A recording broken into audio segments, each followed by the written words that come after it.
Hello students, now here is second part of the chapter The Soul of India. See that no doubt was the reason these children descended on me like locust, कि यह एक कारण था जिस वजह से ये बच्चे मेरे ऊपर या मतलब मुझे टिड्डी जो होती हैं, जो टिड्डियाँ होती हैं उनकी तरह मुझे घेरे हुए थे. I an American was doubtless the most promising market they had seen. मैं जो कि एक अमेरिकन हूँ, जो कि अमेरिका से बिलोंग करता हूँ, वह निसंदेह ही इन लोगों के लिए एक अच्छा ग्राहक हो सकता हूँ जिन्हें उन्हें पहले कभी देखा हो.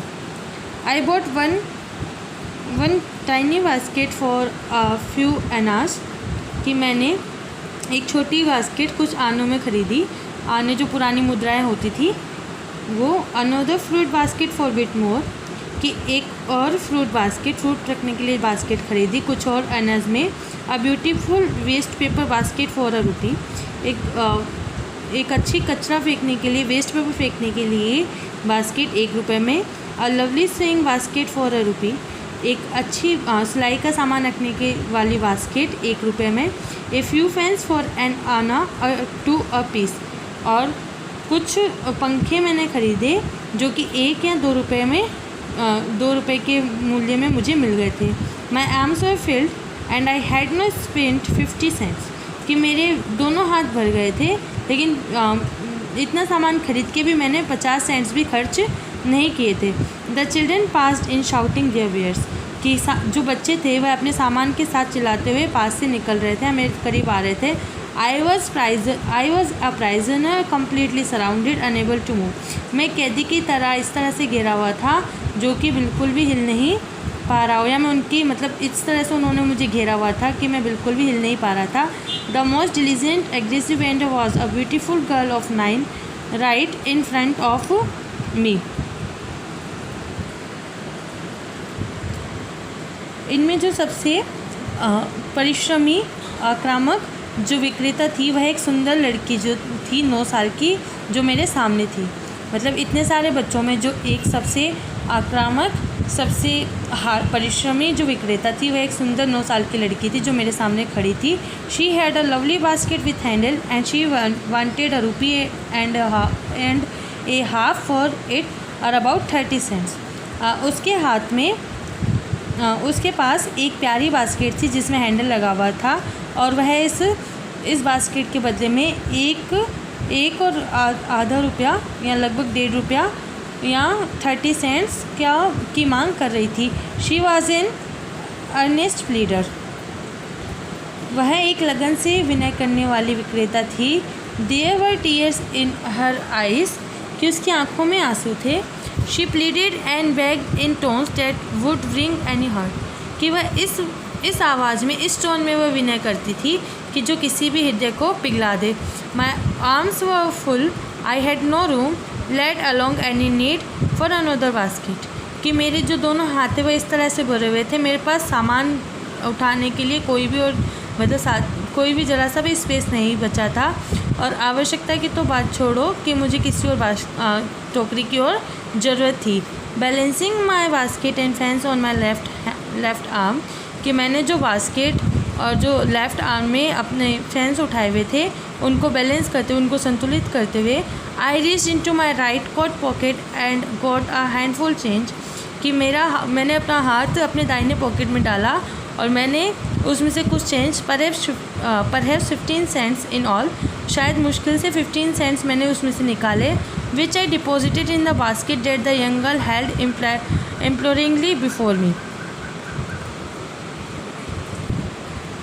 जो कि मैंने उस बास्केट में डाल दी जो कि वह लड़की मेरे सामने याचना करते हुए लेके खड़ी थी, या प्रार्थना करते हुए उसको बास्केट को ख़रीदने के लिए प्रार्थना करते हुए खड़ी थी. I tried to explain that I could not buy the basket but extend the gratuity, मैं ये बताना चाहता था उसको कि मैं बास्केट नहीं ख़रीद सकता था, लेकिन इसके बदले में मैंने उसको एक टिप दे दी, एक मैंने दान दे दिया. इसके एवज़ में मैंने दान दे दिया, क्योंकि मुझे इस चीज़ का दुख हो रहा था कि मैं ये बास्केट नहीं ख़रीद सकता. I realised at once what efforts I had given, और उसी क्षण मुझे ये रियलाइज़ हो गया कि ये मैंने क्या अपराध कर दिया या मैंने क्या गलती कर दी।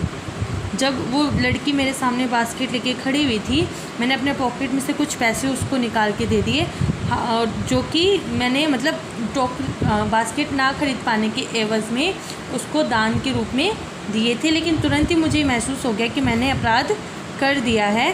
The child of 9 raised in a ricks and on the edges of starvation, कि वह जो 9 साल की बच्ची थी, वह जो फटे पुराने कपड़े होते हैं, जो चिथड़े लगे हुए कपड़े होते हैं रैक्स वाले, वो पहने हुए थी, और जो मतलब जिसको मतलब भूख भी जो मतलब अपनी भूख से पीड़ित भी होगी।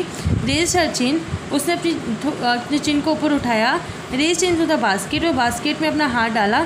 And with all the pride and graciousness of a lady handed the money back to me. उसने बास्केट में हाथ डाला और अपने पूरे एक औरत होने के नाते, एक लड़की होने के नाते पूरे गर्व और शान से उसने वो पैसे मुझे उसने वापस लौटा दिए। There was only one thing I could do, और ये एक चीज़ था जो मैं कर सकता था। आई बॉट द बास्केट, कि मुझे वो बास्केट खरीदनी चाहिए थी। शी वाइप्ड हर आइज़, उसने अपने आंसू पोंछे। स्माइल्ड, उसने स्माइल की। And dash down the platform headed for some grass hut that would have at least 30 cents at night, की। और इसके बाद वह प्लेटफॉर्म से नीचे उतर गई, जो ग्रास हट बना था उसमें चली गई, और उस नाइट उसने कम से कम 30 सेंट्स तो कमा ही लिए थे। I told the story to prime minister Pandit Jawaharlal Nehru. जब मैं उनसे पंडित जवाहरलाल नेहरू से मिला, जो उस समय भारत के प्रधानमंत्री थे, मैंने उनको ये कहानी बताई। I told him it was the reason I had Fallon in love with India. मैंने उनको बताया कि यही एक कारण है जिसके कारण मुझे भारत से इतना प्रेम हुआ है, या इतना मतलब मुझे इतना लव हो गया भारत से। The people I saw in India, those in the village as well as those in high office, कि जो लोग भारत के, जो चाहे वो छोटे गाँव में रहते हो या किसी हाई ऑफिस में या किसी ऑफिस में ऊंचे पद पर आसीन हो, हाईली पोस्टेड हो, have both pride and lively sense of decency and citizenship, कि उन दोनों तरह के लोगों में अपना गर्व है और उनको शिष्टाचारी जीवन जीने की कला या शिष्टाचारी जीवन जीने की उनमें कला भरपूर है। They also have a passion for independence, कि उनमें स्वतंत्रता को लेकर भी एक तीव्र भावना है। This beautiful child born in squalor and poverty, uneducated in both grammar and manners, कि यह एक जो बच्ची थी, यह मतलब गंदी जगह में, जो स्मॉल टाउन होते हैं, जो स्लम्स होते हैं इंडिया के, वहाँ पैदा हुई होगी, गरीबी में वह रही होगी, वह अशिक्षित थी, ना उसको मतलब व्यवहारिक कोई ज्ञान होगा, ना पढ़ाई से रिलेटेड कोई ज्ञान होगा। Had given me a glimpse of the warm soul of India, उसने मुझे भारत की जीवंत करने वाली जो कहानियाँ होती हैं, या उस लड़की ने मुझे भारत की जीवंत कहानी की एक झलक दिखलाई।